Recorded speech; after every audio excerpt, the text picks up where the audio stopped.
এয়া সদৌ অসম গৰিয়া জাতীয়বাদৰ পৰিষদৰ মাননীয় সভাপতি মইনুল ইছলাম জিন্দাবাদ জিন্দাবাদ জিন্দাবাদ মইনুল ইছলাম জিন্দাবাদ জিন্দাবাদ জিন্দাবাদ গৰিয়া জাতীয় পৰিষদ জিন্দাবাদ জিন্দাবাদ জিন্দাবাদ। নমস্কাৰ, মই ৱাহিদুৰ আপোনালোকৰ বন্ধু। আজি মই আপোনালোকক জনাবলৈ পাই সুখী হৈছোঁ যে যোৱাকালি অৰ্থাৎ 8/12/24 ইংৰাজী তাৰিখ ৰবিবাৰে খুটাবাৰী গাঁও পঞ্চায়তৰ অন্তৰ্গত মেধিবৰীৰ অমৰজ্যোতি ক্লাবত প্ৰথমখন গোৱালপাৰা জিলা গৰিয়া জাতীয় পৰিষদ সমিতিৰ বৰ্ধিত কাৰ্যনিৰ্বাহক সভাখন অনুষ্ঠিত কৰা হয়।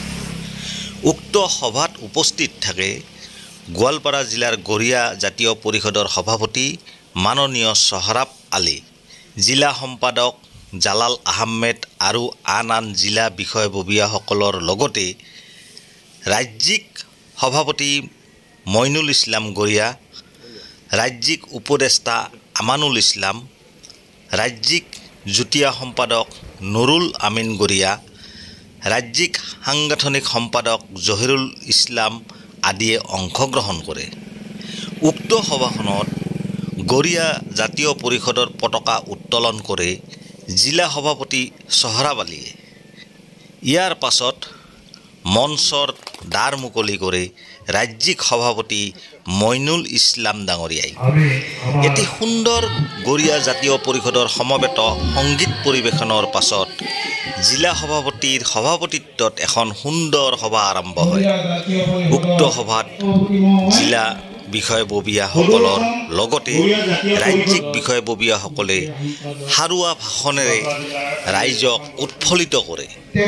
উক্ত সভাত গৰিয়া জনগোষ্ঠীটোৱে যে বহুত পিছ পৰি আছে, সেয়েহে শিক্ষা, অৰ্থনৈতিক আদি বিষয়ৰ ওপৰতো আলোচনা কৰা হয়।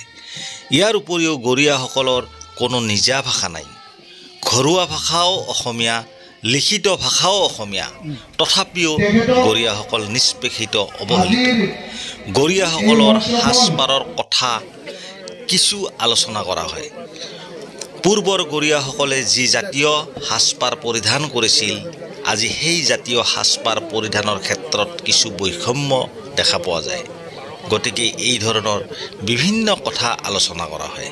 গতিকে বন্ধুসকল, মোৰ ভিডিঅ'টো চাই কেনেকুৱা পালে কমেণ্ট বক্সত জনাব আৰু বেছি বেছিকৈ শ্বেয়াৰ কৰিব, লাইক কৰিব। ধন্যবাদ। জয় আই অসম।